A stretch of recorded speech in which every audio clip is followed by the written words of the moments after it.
maya.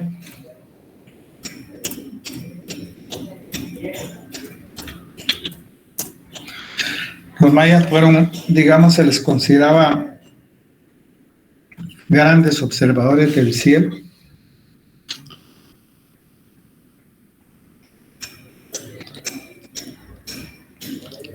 Calcularon el movimiento de los astros y midieron lo que es el tiempo. Los cómputos calendáricos y los movimientos planetarios fueron más precisos que los europeos de la época anterior a la conquista. Los mayas concebían especialmente el cosmos como una estructura dividida en 3 niveles y cada uno de ellos se dividía en 4 esquinas. En la parte superior se encontraba la bóveda celeste sostenida por el Pacap. Para registrar, digamos, eventos históricos, los mayas diseñaron un sistema conocido también como utilizado en matemáticas como la cuenta larga, que estaba relacionado con un punto distante. El calendario dentro de la astronomía, el calendario maya estaba basado en observaciones de los movimientos del Sol, las estrellas y los planetas. Mediante el uso del sistema numeral se podían registrar ciclos lunares, solares y estelares, predecir los eclipses y estimar las fechas adecuadas para plantar y cosechar. Posiblemente tuvieron también conocimientos profundos de los patrones del tiempo que involucraban el viento, las nubes, la lluvia, de utilidad en relación con las prácticas agrícolas. Era una sociedad bastante desarrollada en aquel entonces. Se le consideraban los griegos, especialmente de América, por su desarrollo intelectual y tecnológico con que se ha manifestado. Desafortunadamente, en la historia, digamos, de los países, cada quien tiene una versión diferente. Hay una versión, especialmente como vamos a ver en los señoríos quichés, una versión de los vencidos y muy pocas versiones de los vencidos y muchas de los vencedores. En el caso de España, por ejemplo, ellos hablan con la conquista y colonización, especialmente de un desarrollo tecnológico, económico, lo que ustedes quieran, lo mejor que se pudo haber dado, pero estaba basado sobre la explotación, la miseria, el despojo, la esclavitud de cientos de miles de nativos en aquel entonces. La escritura maya se dice que de alguna manera, independientemente de todo, cuando llegaron los españoles, muchos de los frailes lo que hicieron fue quisieron deshistorizar especialmente a los mayas, y mucha de la literatura de los mayas fue prácticamente quemada. Se lograron rescatar algunos libros, algunos códices que son los códices, digamos, una fuente de conocimiento especialmente del mundo, de la vivencia especialmente de los mayas, por el Códice de Dresde, el Códice de Madrid, el Códice de París. Pues la escritura maya utilizó centenares de símbolos para representar palabras o sílabas, los cuales eran pintados en libros hoy denominados códices, hechos de piel de animal o papel de hoja de higuera. El sistema numérico usó solo 3 símbolos. Un punto representaba 1, una barra 5 y una concha 0. Era el mismo sistema vigesimal. Glifos mayas, que son especialmente para que no nos confundamos, los glifos no son más que un símbolo o figura que representa un concepto plasmado a través de grabaduras o pinturas. Un glifo es atribuido a formas de escritura de las civilizaciones antiguas como los olmecas, los mayas, los xochilcas, las aztecas, etc. Entonces, estos mayas utilizaron antiguos como esta forma de escritura. Se integran en bloques cuadrados o rectangulares con elemento principal y otros que lo complementan. Se han encontrado glifos en piedra, madera, cerámica, hueso, concha, papel, amate o piel de venado, y en el caso de los códices, ¿verdad? Algunos tienen 2 formas, una geométrica y la otra figurativa. Esta última se caracteriza por la imagen de una cabeza humana o de un animal que representa en ocasiones un dios o un personaje mitológico. La mayoría de los glifos ya descifrados representan los días y calendarios y sus respectivos números.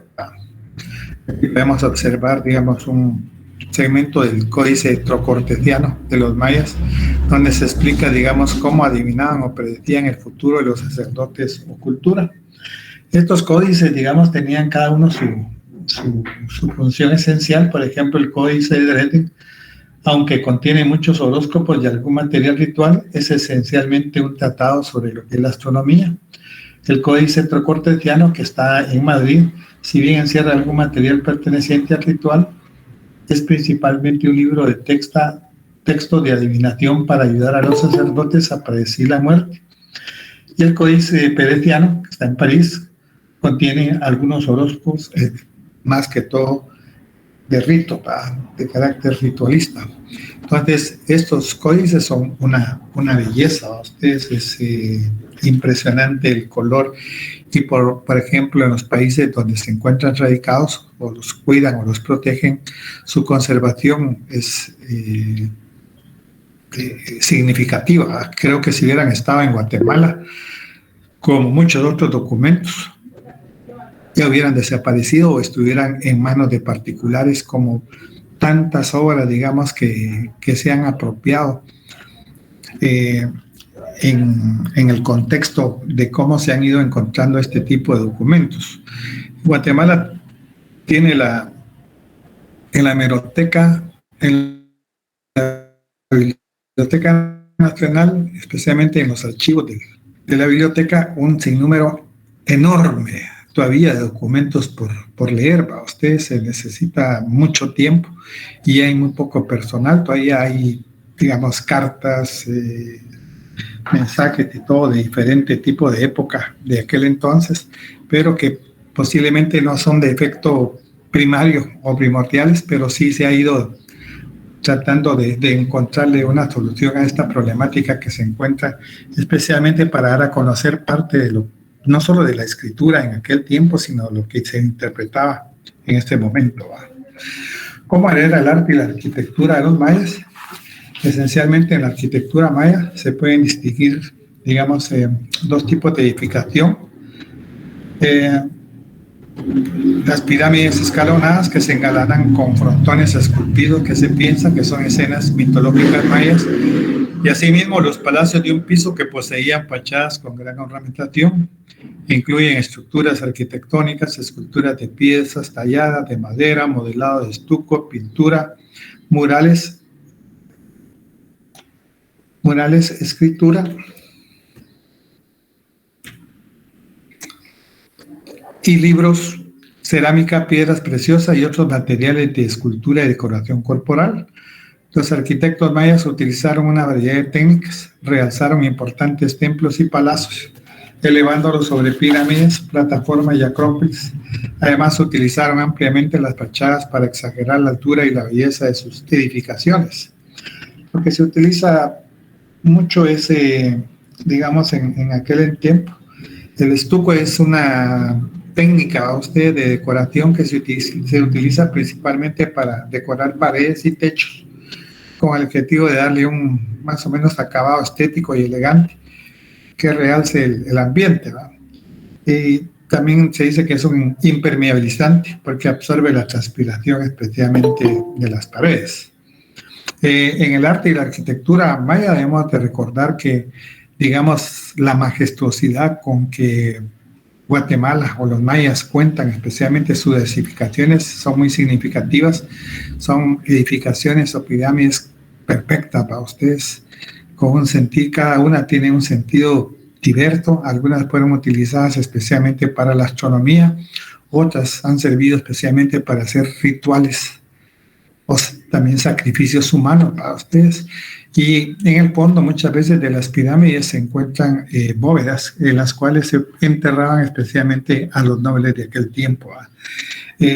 Desafortunadamente, digamos, como en Guatemala en los años 60, 50, por ahí, se empezaba con esta nueva etapa de descubrir parte de los mayas, tal vez no muy desarrollado en aquel entonces. Entonces, muchas personas que encontraban, digamos, algún tipo de objeto por el lugar donde vivían, preferentemente, lo guardaban. Y en otros casos lo destruían. Para ustedes, las pirámides no son eternas, necesitan una manutención, especialmente con la visita de los turistas. Pero ahí podemos observar la grandeza con que se encuentra, ¿verdad? En la entrada de la Universidad de San Carlos se encuentran un par de estelas bastante significativas. En otros tiempos, digamos, las estelas, lo que hacían los depredadores era cortarlas, ¿verdad?, por la mitad para evitar un peso muy significativo que los descubriera. Ahí se pierde prácticamente la parte de la historia. Ustedes, o sea, eran también materiales muy preciosos de exportación. También se dice que de alguna manera con las primeras investigaciones llegó gente a husmear, especialmente en estos territorios de Petén, y muchas veces robaban todas las situaciones de carácter ornamental, especialmente cadenas, anillos, dientes de oro, de jade, etcétera. Era parte de la cultura que en aquel entonces se daba por ahí. La pintura maya es una pintura policromada, se aprecia tanto en vasijas, cerámica como códices, murales, y representan a gobernantes individuales, símbolos, emblemas, guerras, guerreros, escenas de la vida política y social. Las expresiones pictóricas de los mayas se encuentran entre los mejores ejemplos de su género en la época prehispánica. Lo son no solo por sus innegables cualidades estéticas o por el uso de técnicas de probada eficacia, sino por ser una vía de estudio de numerosos aspectos de la cultura maya. Y por último tenemos las ceremonias danza y dama. Las ceremonias más importantes participaban los miembros de la élite danzante. Se bailaban al ritmo de sonajas, caracoles, trompetas, silbatos, flautas, etc. Cientos de personas participaban en este tipo de danza, las cuales podían durar un día completo sin interrupción, en dramas relacionados a acontecimientos de las mitologías, especialmente mayas. Todavía en Guatemala se siguen manifestando algún tipo de actividades musicales, de danza o de drama, de la cual realizan muchos grupos de jóvenes, o el Ballet Guatemala, ustedes presentando Paván de una forma mucho más estética, mucho más orientada especialmente al turismo. Ustedes, esto todavía se manifiesta en el interior de la República, especialmente cuando vienen las fechas, especialmente de las famosas ferias que le llaman de los pueblos. Por ahí andan las personas de una u otra manera haciendo algún tipo de música, danza, o presentan dentro de lo que es las actividades de patronales algún tipo de drama relacionado especialmente con los mayas para ustedes, porque hay de moros, no sé cómo le llaman otros, los fieros, y un montón de situaciones que en algunas veces se pierden, siento yo que se pierde el sentido, porque las cuestiones estas repetitivas con que se sale, que es especialmente recordar, yo creo que la gente solo sabe muchas veces por irse a emborrachar o andar haciendo relajo, que propiamente conocer el significado de cada una de estas actividades que eran especialmente del dominio de los españoles en contra especialmente de los nativos. Llegamos y vamos a iniciar el otro temita del día de hoy, que es los señoríos quichés. Este tema es, los nombres a veces no se preocupen mucho por los nombres, porque yo sé que a todos de alguna manera pues no es nuestro idioma materno, nos cuesta algunas veces preguntar, pero sí podemos hacer un esbozo muy significativo con respecto a qué es lo que se pretende especialmente en este contexto, una primera fase especialmente de invasiones promovidas especialmente con el ánimo de poder obtener tributos, ya sea en oro, plata, especies, etcétera. Es un expansionismo de determinados grupos toltecas que invadieron especialmente algunos, bueno, no invadieron algunos, invadieron lugares especialmente en Guatemala, y los cuales fueron sometidas de una manera general por medio especialmente de la fuerza. Ustedes, grupos como Guatemala existía el Achí, Acateco, Aguacateco, Chalchiteco, los Chortí, los Itzá, los Ichil, los Mam, los Mopán o el Pocomán, el Poconchí, etcétera. Ustedes.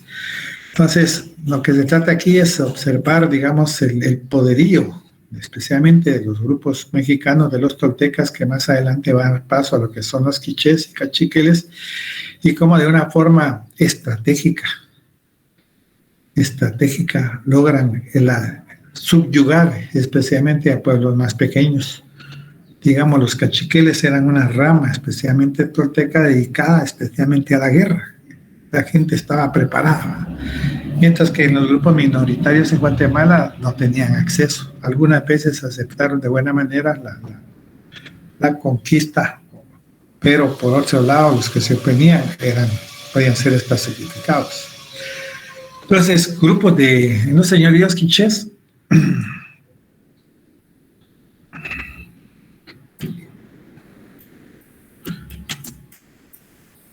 no voy a creer que los aparecen de la noche a la mañana estos grupos, sino que debemos de recordarnos que de alguna manera los mayas, la cultura maya fue una civilización mesoamericana que se desarrolló especialmente en Guatemala, algunos estados de México como Yucatán, Campeche, Quintana Roo, Chiapas y parte occidental de Honduras y Salvador, abarcando casi 300,000 kilómetros cuadrados. Destacó a lo largo de más de 2 milenios numerosos aspectos socioculturales como su escritura, plenamente desarrollados del continente americano, su arte de la arquitectura. Entonces, desde el periodo 2000 antes de Cristo se empezó a desarrollar lo que es la agricultura, y la población se estableció sedentaria ya en un lugar fijo, estableciéndose las primeras aldeas. Posteriormente se construyó la primera ciudad maya en el actual estado de Tabasco, que recibió el nombre de Aguada Fénix, la cual se ha convertido en la ciudad más antigua y grande descubierta, ya que los estudios de radiocarbono indican que esta ciudad maya fue construida en el año 1000, para que vean que no aparecen de la noche a la mañana los señoríos, sino que eran ya grupos establecidos y que de alguna manera emigraron a otras regiones, especialmente de Guatemala, con el propósito de conquistar y la sumisión que iban a hacer en contra de los nativos. También hay otros elementos que se establecen dentro de lo que es los señoríos quichés, y esto tiene que ver mucho con lo que es especialmente los textos indígenas en aquel entonces.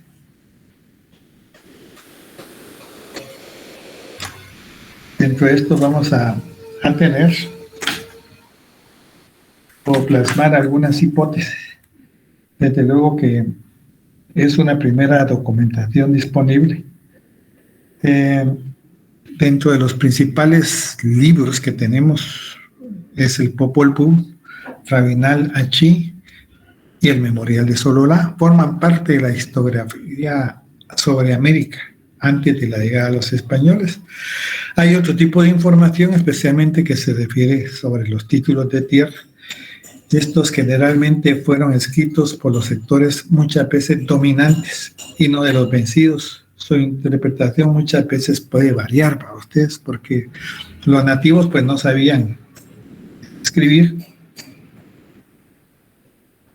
Entonces lo que lo hacía era especialmente los grupos, parte de los grupos, ya eran cronistas españoles que de alguna manera interpretaban particularmente la historia o conquista de estos territorios. Pero ya hay un sesgo ahí, especialmente por la persona que lo va a hacer. Y por otro lado están los grupos pequeños, vencidos, y que no concuerdan especialmente con la versión de los vencedores, ¿verdad? La penetración y conquista inició en el primer periodo señorío quiché.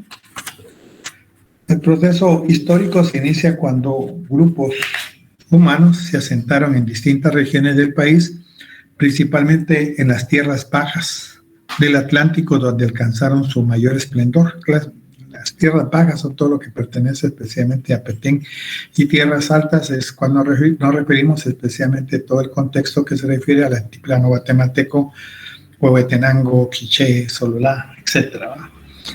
En el altiplano se formó una cultura con rasgos diferentes. La civilización maya llegó a su fin en el siglo X de nuestra era. El colapso maya se debe especialmente a las sublevaciones, entre otras circunstancias no determinadas. Fueron explotados e invadidos también por grupos toltecas que utilizaban la religión especialmente como un mecanismo de terror en ese entonces. Los grupos de invasores no eran muy numerosos, ¿verdad?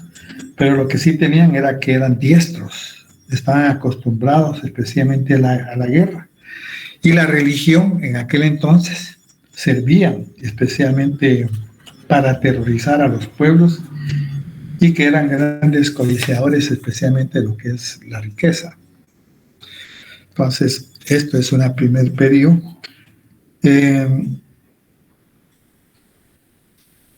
algunos casos se habla, yo siempre he considerado aquí que este proceso de llegadas especialmente de los grupos era única y exclusivamente derrotar a los demás grupos, hacerlos tributar especialmente.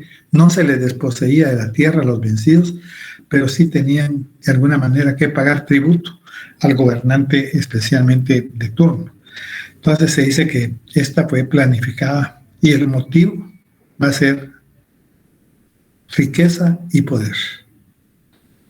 Siempre, ¿va? Ustedes en ese contexto hasta en la actual. Después, digamos, justificaban que la conquista la habían realizado porque los pueblos que habitaban esas regiones gustaban de hacer maldades, incitaban a la discordia, eran falsos de corazón, envidiosos y tiranos.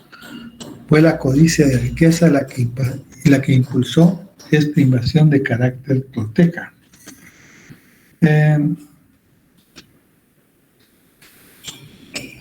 Los pueblos, digamos, que estaban conformados, especialmente los Pocomán, los Poconchis, Acuptecos, Tiquitecos, digamos, estos trataron de unificarse después, cuando vieron las intenciones especialmente de los grupos toltecas o del grupo quiché, pero desafortunadamente para ellos lo hicieron demasiado tarde. Los invasores ya habían preparado estratégicamente su estancia en estos territorios. Y otro elemento importante, que eran grupos acostumbrados a la guerra. Además, había más estrategias, un poquito posiblemente de mejor tecnología con respecto a las armas. Esto fue lo que coadyuvó especialmente a que la invasión tuviera un impacto bastante significativo en contra de los demás grupos. El grupo primario tolteca, conformado por los quichés, fueron los primeros en formar un señorío. Señoríos, llaman aquella donde es una persona la que se encarga especialmente de dirigir los destinos de un grupo determinado, que derrotaron a otros pueblos en la región de las Verapaces, después Quiché, Totonicapán, Quetzaltenango y todo el suroccidente. Su lucha fue contra los grupos pocomanes, mames, espontecas, Ixiles, Pipiles, etc. Y en algunos casos los pueblos se sometían voluntariamente para evitar ser duramente castigados. Esto pasó en regiones como Mazatenango, Cuyotenango y Zaputitlán. Se dice que uno de los elementos que, bueno, vamos a ver más adelante, pero lo vamos a hacer mención, es que cuando llegaron los españoles ahí despojaron, hubo un despojo, hubo esclavitud, una primera forma de esclavitud en aquel contexto. Y los grupos que aceptaron especialmente de buena manera a los españoles, pues tuvieron algunos privilegios, por ejemplo, tal vez no una carga laboral demasiado pesada, pero por otra parte existieron grupos fuertes, especialmente que no cedían, especialmente con lo que era la conquista, ¿va? Muchos de estos fueron capturados, asesinados, etc. Entonces, hubieron posiciones encontradas con respecto a la llegada, esencialmente, de los quichés a estas regiones. La lucha en algunas regiones fue oponente y en las otras no. Los quichés eran guerreros permanentes en sus regiones, mientras que los grupos que habitaban los territorios de Guatemala no estaban acostumbrados a este tipo de guerra. La implantación del señorío quiché significó el establecimiento de mecanismos permanentes de control y sumisión que facilitó a las minorías en el poder tributos y presentes en forma continua. Se convirtieron los pueblos vencidos en tributarios. Cuando habla de tributarios, quiere decir que se les otorgaba determinada cantidad de tierra. En ella trabajaban los vencidos. Lo que se producía lo consumían especialmente para la familia, pero había ese sobrante que se daba, ese sobrante iba a manos especialmente de los grupos españoles para ustedes. Entonces, a esto se debe especialmente que los grupos tributarios eran aquellos especialmente que eran derrotados en las constantes luchas que se dieron especialmente por el ansia de poder. Entonces, recuérdense que todo elemento que significa conquista, colonización, va aunado a una situación de carácter violenta, ¿verdad? Entonces, en este contexto, pues así se suscitó. La consolidación del primer señorío de los quichés, en la medida que se consolidó el poderío quiché, se amplió el poder especialmente en sitios estratégicos como Jacabitz, Pilmachín y Gumarcaj. En quiché, lugares que después se convirtieron en centros de poder en lugares defensivos. Estos centros fueron construidos por los pueblos sometidos, o sea, hasta la fuerza de trabajo, digamos, utilizaron de buena o de mala manera para poder no solo tener un control sobre la población, sino también sobre las edificaciones que se iban a someter. Estos centros fueron construidos por los pueblos sometidos.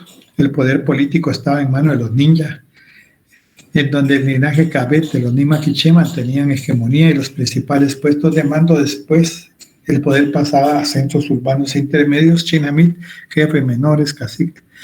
Aquí lo que tenemos que rescatar es que dentro de los mismos grupos existía una división, a veces eran 2 o 3 grupos, era una división por el poder.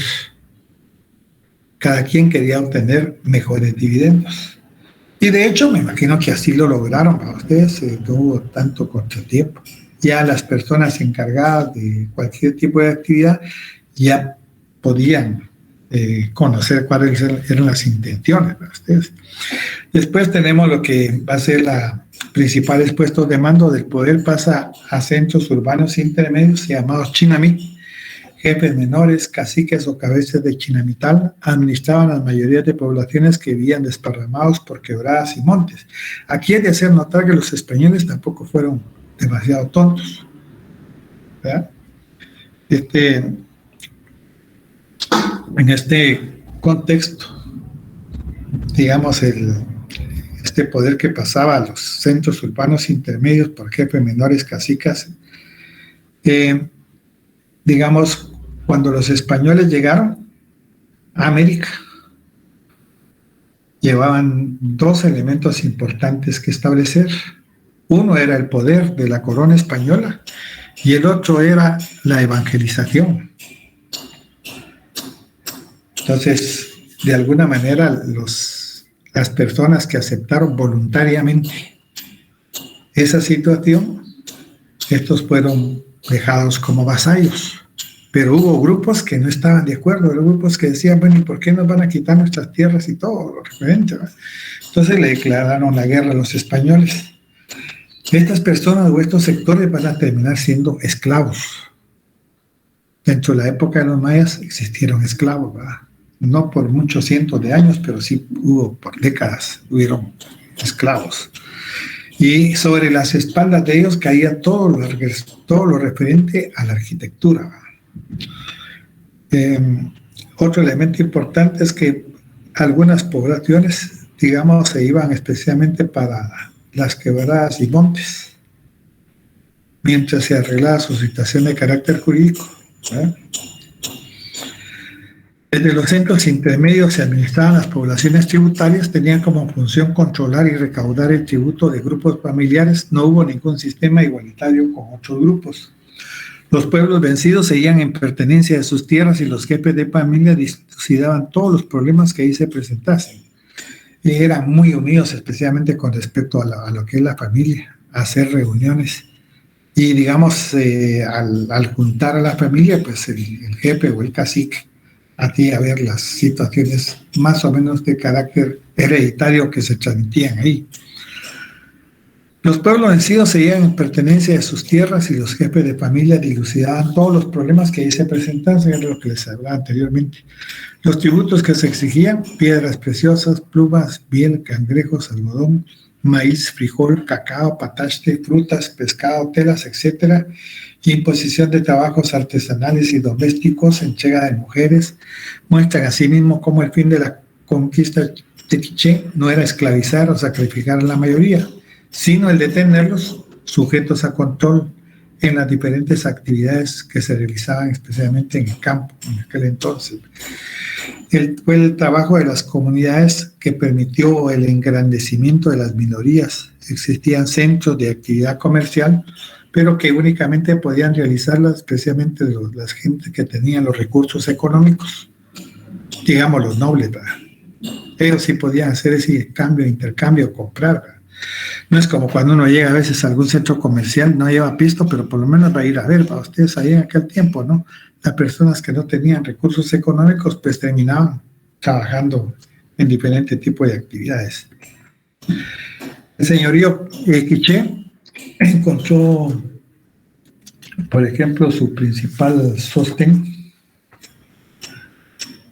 en lo que va a ser el ritualismo que se impuso a los vencidos. Fue una de las armas de terror que impusieron a través de sacrificios humanos, especialmente al dios Tojil, dios especialmente de la guerra. En algunos casos, cuando iban algunas personas caminando, los secuestraban y de alguna manera los sacrificaban, especialmente para el dios de la guerra, el dios Tojil en aquel entonces. Entonces, esa es parte de lo que se daba en aquel entonces, el temor que existía entre la gente de ser capturado y ser llevado especialmente a un sacrificio de carácter humano. Lucha por la hegemonía, la lucha interna entre los grupos o sectores. Quichés, el primero en rebelarse fueron los Ilocap, pero estos Ilocap eran parte especialmente de los quichés. Ahí se dividían varias ramas, pero aquí solo a dos le dieron.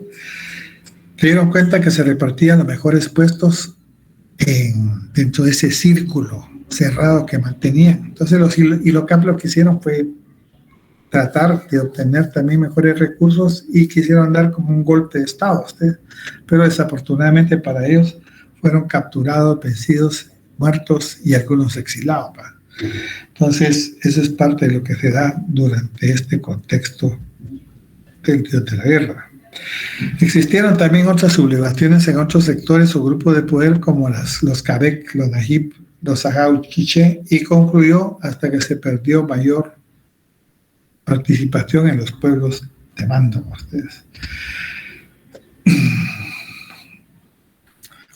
Otro grupo que también estuvo involucrado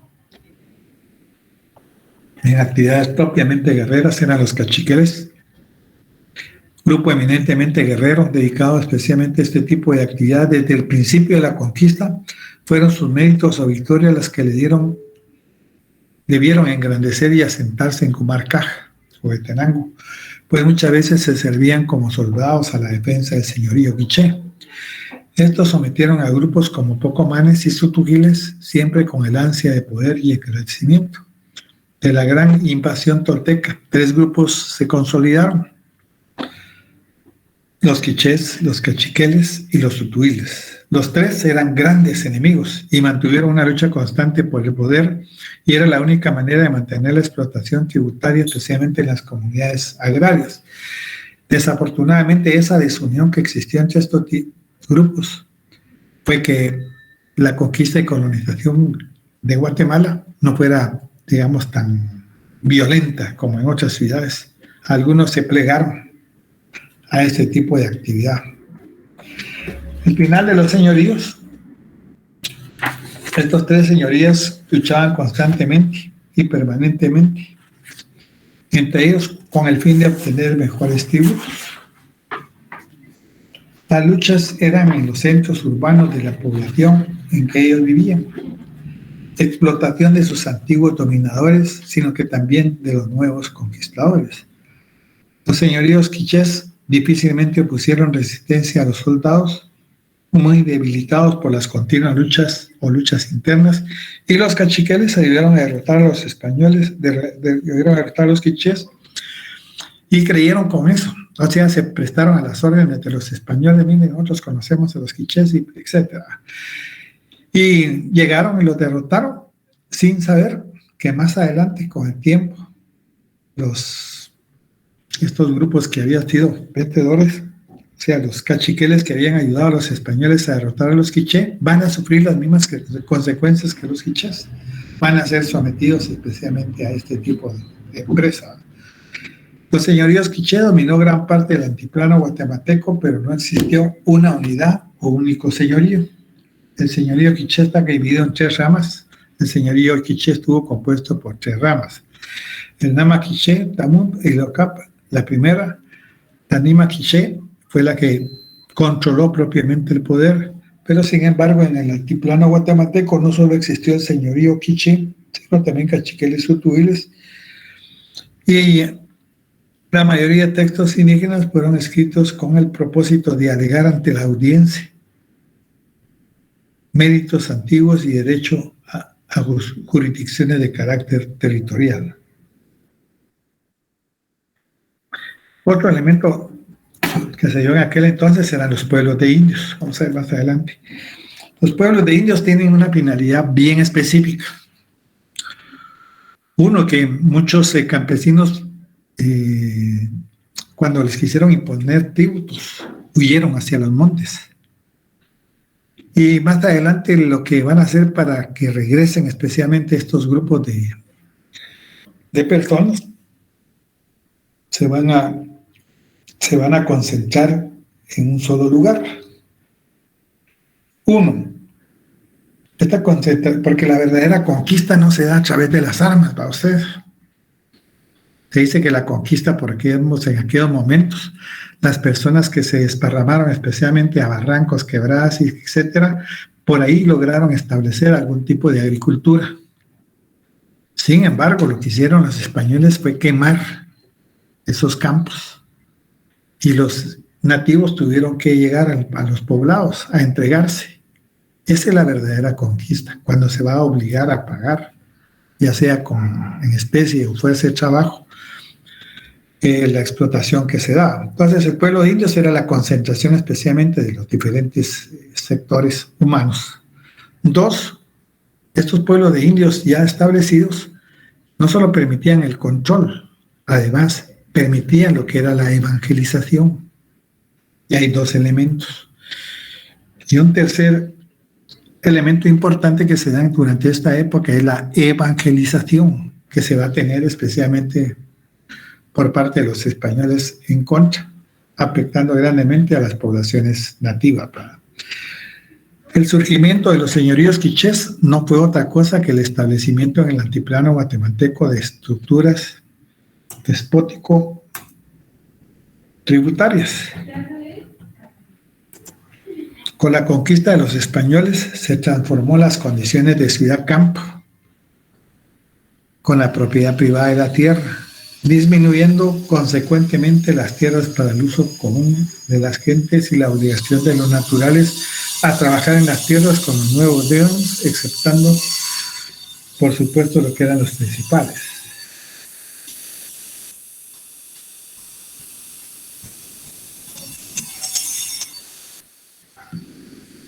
Entonces, hasta aquí vamos a dejar con respecto a los señoríos quichés, y el próximo martes, si así lo permiten las condiciones, estaríamos viendo especialmente lo que es el carácter del descubrimiento de América. Así que por su atención, muchas gracias. Sí, Rui. Buenas tardes, licenciada. Perdona, yo no estuve tan presente la semana pasada. Solo quería saber sobre su libro. ¿Cuál es el libro que llevó por se llama Antología de la Historia de Guatemala, de Mercedes Colores, y los libros originales los venden especialmente ahí en la entrada de la universidad. Hay una señorita que se llama Janet, que tiene que apuntarle su número de carnet y sección, ¿verdad? El libro se llama, no sé si Antología de Guatemala, permítame.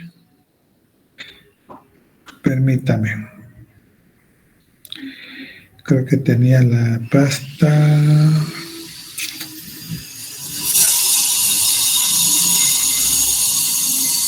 Ya se me perdió tenía la pasta por ahí, pero tiene color oscurito. Licenciado, hoy fui a comprar yo su libro y es la edición del 2021. 22. Fíjese que la señorita Janet me apuntó y todo en un libro que tiene, pero el que me vendió 21, yo le dije, ¿es la última edición?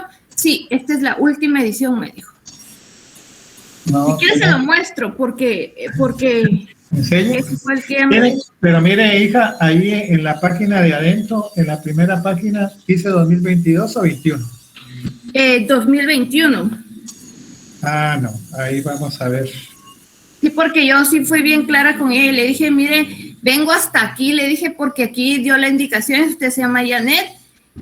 Sí, bueno, entonces usted tiene un documento para que uno se apunte. Sí, quiero la última edición. Cuando me lo alcanzó, sí es el que usted mostró la primera vez, vea, pasta azul con manos levantadas. Cuando yo abrí la pasta vi 2021 y le dije, yo quiero la última edición, que sería la 22. No, esta es la última edición, me dijo. ¿Segura? Le dije, porque el licenciado quiere la última edición. Ya sí. Le voy a informar a la coordinadora para que ella arregle con ello eso, porque tiene que tener 2022, ¿verdad? Por cualquier cosa, porque como han estado metiendo un montón de libros, falsificando los libros, haciendo piratería, en perjuicio especialmente de las personas que se preocupan por establecer este tipo de libro, porque son libros que al final de acaba hay que pagar listo, corrección de todo un montón de personas ahí para que pueda salir, y hay otros que solo lo están sacando, especialmente lo sacan lo más fácil ya hecho, ¿verdad?